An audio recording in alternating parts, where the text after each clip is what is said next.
too much for one video. Anyway, study the punctuation. Where was I? UK punctuation. Single quotation marks. Period and comma go outside. Again, look at the first reading by Richard Dawkins. US punctuation. Double quotation marks. Period and comma go inside. And there's other things in terms of punctuation. But study them and be consistent. Right? And think about who's reading your essay. What do you want? Right? When to use italics versus quotation marks. It's a tough one. Right? Here's the thing you have to know. Think of the sentence. Sexism occurs in this paragraph. Okay. As that reads, I'm expecting the natural reading of that is to say the phenomenon sexism occurs in the paragraph. Right? The phenomenon occurs. There's sexism, the phenomenon in the paragraph. That's different than if you meant to say the word sexism occurs 3 times in the paragraph. If that's what you want to say, then you should either italicize the word sexism or put in quotation marks. Right? One or the other. Either or is standard. And it'd be even nicer to say the word sexism occurs 3 times in the paragraph. The phenomenon might not occur at all, but the word occurs 3 times. Right? There's a difference there. Right? You're writing clearly. Right? Now, go to the last reading in that PDF by the literary scholar. Look at when he uses italics, when he uses quotation marks. He knows what he's doing. Book titles in quotation marks. Magazine titles, newspaper titles in quotation marks. The title of an essay, the title of a chapter. Let me do this again. I think I misspoke. Book titles are in italics. I'm getting tired. Book titles are in italics. Magazine and newspaper titles, right, names, like Wall Street Journal, are in italics. When the title is the title of an essay or a chapter, then you use quotation marks. You don't use italics. Right? You want to be clear that you're dealing with a book, or you're dealing with a chapter, or you're dealing with an article. And when you don't do that, italicize, for example.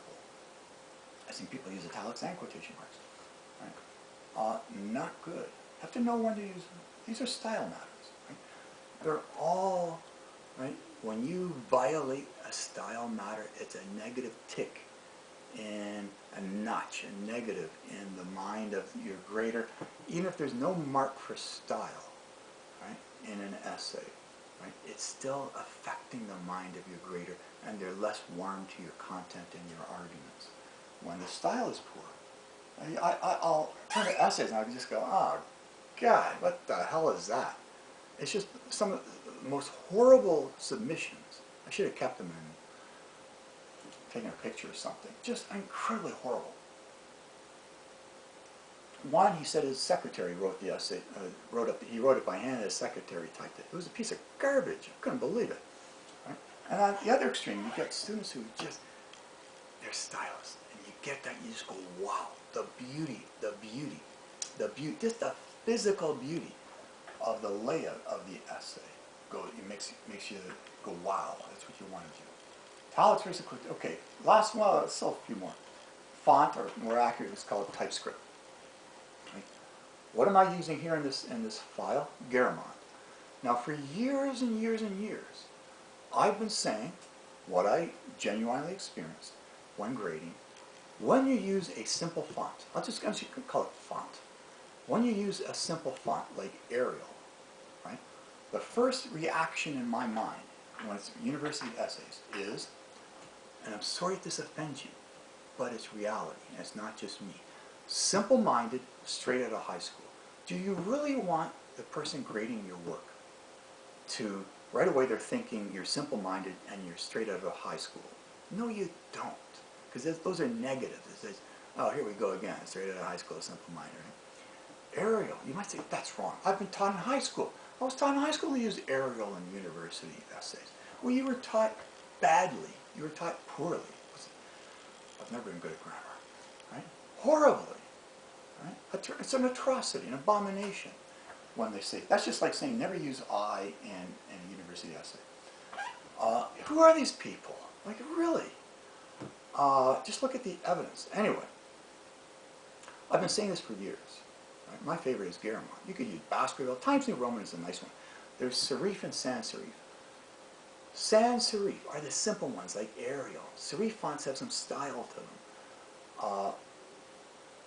Now, you might think, what's it? So what? This is trivial. It's not trivial. It's psychology. Is psychology trivial?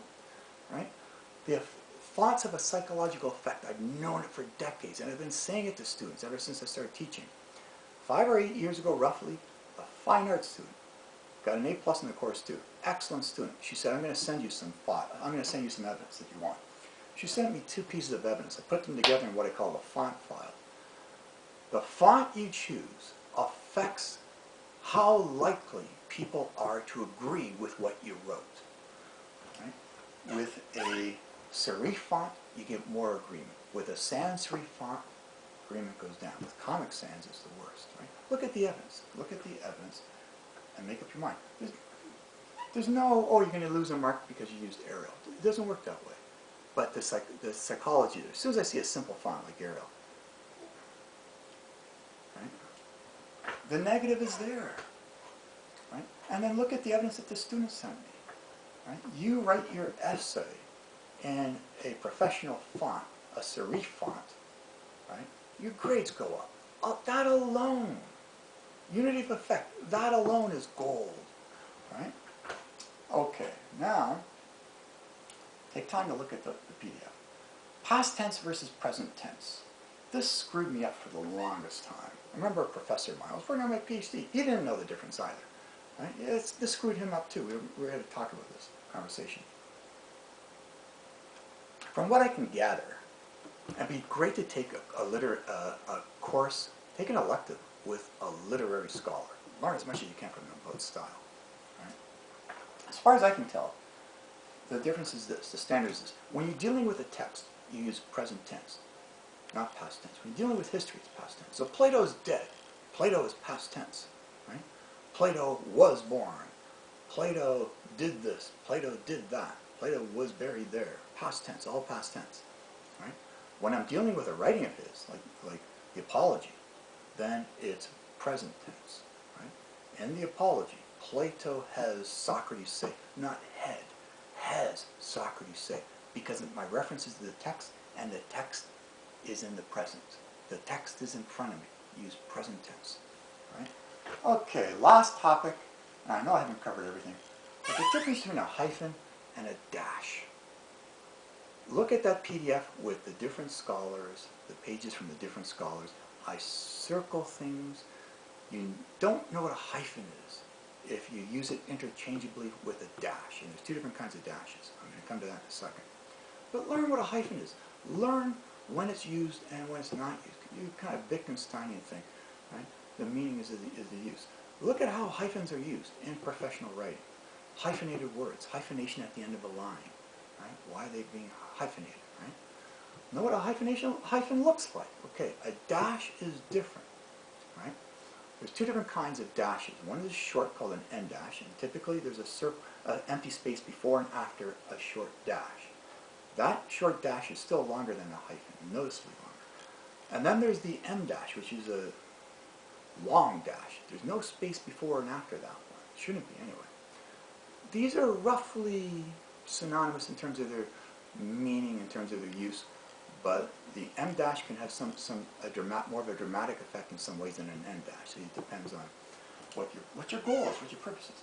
Some publishers, sometimes the author doesn't have to say. The publisher, we use only end dashes here, and others will use em dashes. I mean, it's just ridiculous stuff. But you should know the difference between these 2. And when I see a student writing, and they're using a hyphen when it should be a dash, right away there's a negative there. I just circle things. Right? I just circle things when I'm writing, when I'm grading. Right? I prefer grading on paper. I just circle things. Just writing, circle things. You want to know why I circle something? Try to figure it out. If you can't figure it out, come and ask me. I'll tell you. Right? So that's it. One video and part of another. Learn learn from this, your grades go up.